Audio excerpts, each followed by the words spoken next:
Muy buenos días a todos y a todas. Estamos aquí en la Cátedra Pablo Latapí en su 12ª edición y tenemos la fortuna de contar con nosotros con la señora María Matilde Martínez, quien fue esposa de Pablo por 32 años y nos ha hecho el honor de acceder a tener una entrevista con ella sobre los temas de la educación que junto a Pablo abordaban y reflexionaban. Matilde, buenos días, qué gusto de estar aquí contigo. ¿Cómo te va en la vida? ¿Cómo has estado con esta pandemia? Pues mira, la pandemia no me ha afectado mucho, ya mis actividades están muy tranquilas. Sí resiento el problema que puede haber para mucha gente, para la sociedad en general. Claro, y tenemos que, pues como educadores, mandar un mensaje de esperanza. Yo creo que eso es lo que Pablo nos pediría, que buscáramos siempre alguna salida. Y en ese sentido quería preguntarte sobre esto de los grandes retos que Pablo veía en la educación, ¿no? Y cómo es que Pablo las analizaba y hacía recomendaciones para mejorar la educación. Bueno, espero que la objetividad coincida con mi subjetividad. Antes de entrar en los dos temas que me propones de retos y recomendaciones, me gustaría hacer dos precisiones. La una, que el campo académico de Pablo fue siempre la educación, pero en su enfoque político-económico. Y después de muchos años de estudio y de investigación, al final dijo que tenía más preguntas que respuestas. Y la segunda precisión que me gustaría es insistir en su dimensión política y económica. Él trató poco los aspectos pedagógicos, psicológicos, de instrucción, de enseñanza. Claro que sí lo hay. Cuando hablaba de la sociedad del conocimiento o aquello de enseñar a aprender y aprender para aprender. Y sobre todo en esa conferencia que tuvo en Colima cuando recibió el doctorado honoris causa de esa universidad sobre la calidad. Él habló de la calidad de la educación, principalmente la educación del carácter, de la inteligencia, de los sentimientos y de la libertad. Los 4 aspectos que le parecían fundamentales. Él partía de su propia experiencia de educación y por lo tanto decía, es un punto de vista, no quiere decir que, pero sí da muchas luces y muchas cosas interesantes. Y resumía, la educación es para hacer al hombre bueno, con toda la extensión de esta palabra, ¿no? que requiere muchas cosas. Ahora, ya entrando a tu pregunta, reto, parto de que para Pablo el leitmotiv en la educación fue la justicia social. Consideraba que a una sociedad de fuertes desigualdades le corresponde un sistema escolar de grandes desigualdades. Por lo tanto, el reto principal es superar que al buscar la eficiencia y la calidad no se caiga en el reforzamiento de estas desigualdades. Y respecto a las recomendaciones que tú me sugieres, lógicamente, y cito textualmente, el mundo de hoy nos exige de tomar una postura personal y de grupo a favor de los grupos más oprimidos, con todas las consecuencias que esto implica. Wow, pues sí que son retos en una sociedad tan desigual como la nuestra, con tantísimos problemas sociales y ahora más, digamos, enfatizados o pronunciados con la pandemia, ¿verdad? Que estas desigualdades y estas injusticias se viven más, pues más cercanamente y más extendidamente en toda la sociedad. Creo que Pablo tendría muchas palabras que decir al respecto de cómo superar esta crisis, pero sin duda sería un reto mayor que tendríamos que ver a la luz de, pues, por ejemplo, de las nuevas tecnologías, ¿no? Que hay mucha gente que no tiene acceso al internet, a las computadoras, y ahora la educación se ha refugiado en esos espacios digitales, haciendo más fuerte la brecha de la justicia social en la educación, ¿no? De comunidades marginadas que no tienen conectividad y otras comunidades que sí tienen conectividad, y la educación pues no se puede repartir igual. Pero bueno, en esta lucha estamos, y yo pensaba en ustedes como pareja, que seguramente tendrían mucho trabajo en el día por todos esos retos que nos cuentas, de que Pablo estaba muy orientado a la educación y a la problemática social y económica, desde el aspecto socioeconómico, digamos. Y la pregunta sería, pues, un poquito más cotidiana. ¿Cómo era para ustedes un día normal de trabajo? Bueno, la pregunta muy sugerente, y yo diría que es muy diferente. El estilo de trabajo y los aspectos del campo de Pablo son totalmente diferentes a los míos. Por lo tanto, sí hay una diferencia muy, muy sustancial. Y te lo digo porque la diferencia viene desde antes, no por el momento.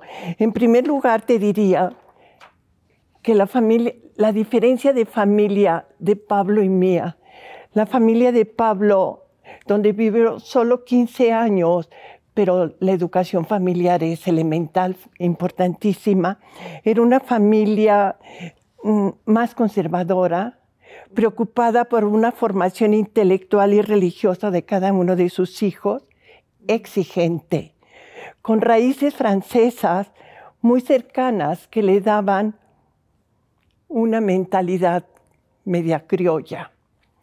En cambio, mi familia era mucho más liberal, quizá por mi madre, que venía de Linares, de Nuevo León, pero lo cotidiano, incluyendo educación y religión, era más sencillo, menos exigente, y sobre todo con costumbres muy mexicanas. En mi casa, desde siempre, se toma tequila antes de comer y de cenar. Y en la hacienda, en las fiestas, nunca faltaba el pulque curado, que a mí por lo pronto me gusta mucho. Y por último, pues nuestra identidad mexicana no se compartía con ninguna otra. Éramos mexicanos de siempre. En segundo lugar, la compañía. Pablo fue 33 años jesuita, y de allí le viene una disciplina cotidiana y una formación intelectual muy seria que daba orden mental. Así que sus horas de trabajo eran más de 8. Él hacía su agenda, priorizando actividades y horarios. Y por lo tanto decía, a esta actividad 15 minutos, a esta 2 horas. Este trabajo tiene que estar terminado para tal fecha. Y lo cumplía. En cambio yo, que vengo de las Hermanas de la Caridad, donde estuve 21 años, es otra cosa. Vivimos de las urgencias, en las necesidades dolorosas, inmediatas. No es lo mismo trabajar con un enfermo incurable de Tepexpan, que es lo importante, o con el leproso en los centros Pascua. Comprenderás que lo que importaba era la persona, el individuo, y no el contexto social. Y quitarle el dolor, darle confort, era del momento, no para pasado mañana. Entonces, pero no cabe duda que nos respetábamos y nos valorábamos mutuamente. Lo que yo hacía era muy valorado por Pablo y viceversa. Y la pasamos muy bien, ¿eh? Por último, también hay una diferencia en nuestra fe cristiana y católica. Los dos teníamos la misma fe cristiana católica, pero con un enfoque, con una relación, una religión, se diría, muy diferente. Y te voy a dar el ejemplo. Pablo me escribía sus experiencias y sus pensamientos desde el día que nos conocimos. Me comenzó a escribir. Y unos años después, textualmente, me escribió: yo he librado batallas y vivido el reino de las dos banderas, el que los violentos arrebatan. Traigo las armas aún humeantes. Yo, la verdad, no entraría en ninguna batalla por muy simbólica que sea. Mi mundo es diferente, mi mundo es el de amar a los otros, buenos y malos, simpáticos o chocantes, siempre serán interesantes para mí y en absoluto la batalla. Y más tarde me describe: viví centrado en tratar de amar yo a Dios, olvidando que lo más importante era sentir y vivir el amor que Él me tiene. Yo, en cambio, desde niña siento el amor de Dios, lo gozo y es lo principal. En absoluto me he preocupado por practicar la perfección y lo que me importa es que cuando estoy enfrente del pobre, sienta mi amor, que es el amor que Dios le tiene.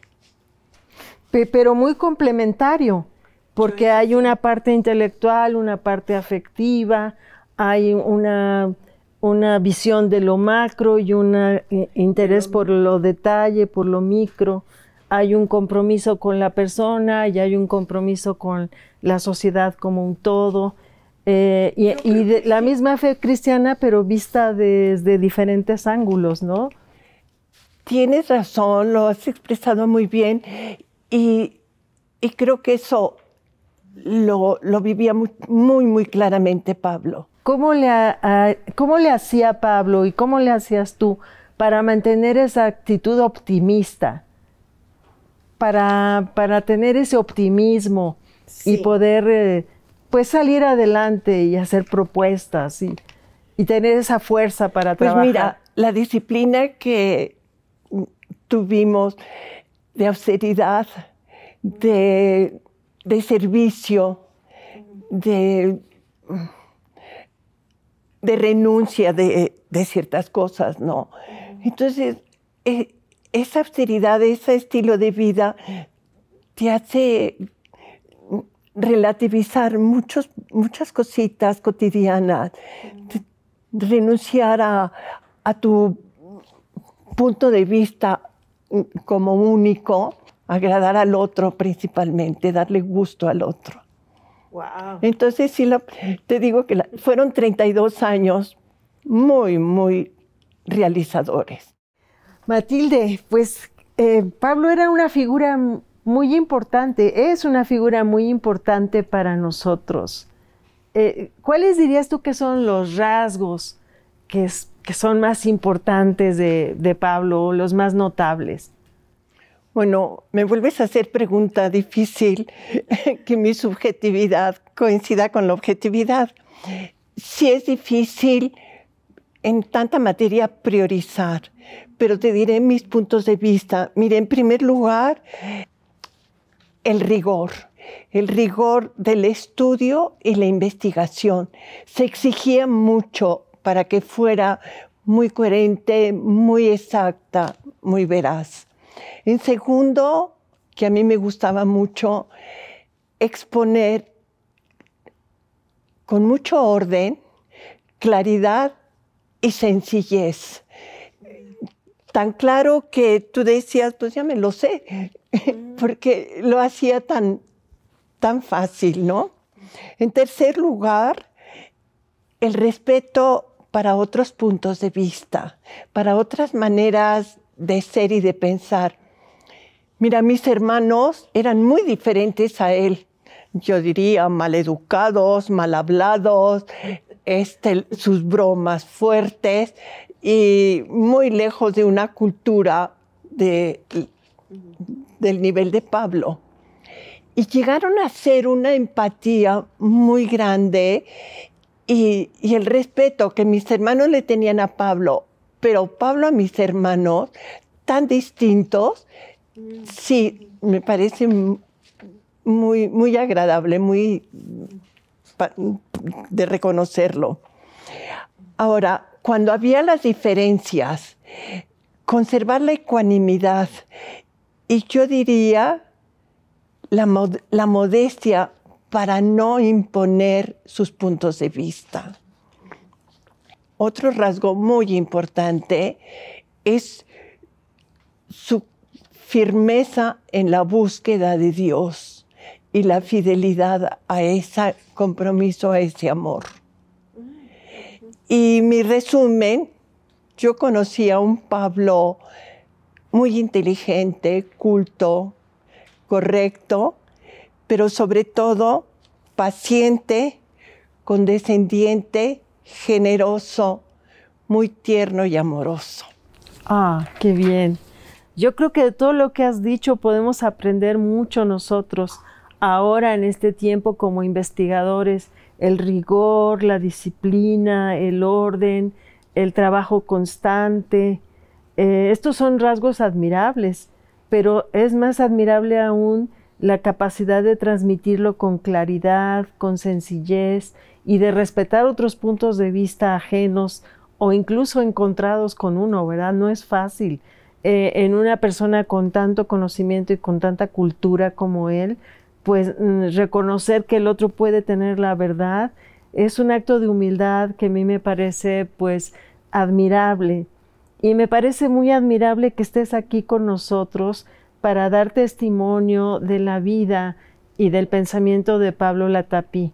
Creo que es algo muy valioso para la cátedra que tú participes y que seas un testigo vivo de lo que fue Pablo y de lo que inspira todavía en nuestros días en el campo de la educación y de la investigación educativa. De verdad. Pues sí, hay que conservar el testigo vivo que ya se va a morir pronto. No, esperamos que no, que no, esperamos muchos que años sí. más y que pues gracias por estar aquí y gracias por estar participando en la cátedra. Pues gracias a ti y a todos los dirigentes y que contribuyen a la cátedra. Gracias.